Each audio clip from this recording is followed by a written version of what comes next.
we are looking at the Hobfu foot massager with switchable heat. This is a Shiatsu foot massager, and we need to start by taking it out of the box.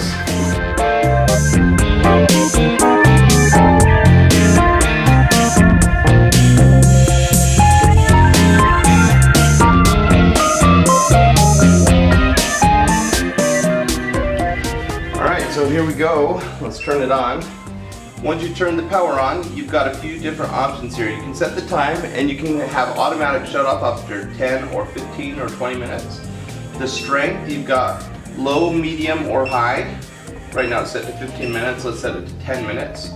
On your mode, you can just do, actually I don't know what the modes are. You'll have to try those out. You can do heat or no heat, so right now I have it on heat.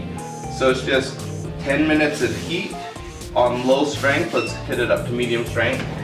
Turn it around, you just stick your feet right in that bad boy. They fit comfortably. And then it's gonna fill to your foot size. And there you go. How's it feeling so far? Amazing. Alright, so that's how it works.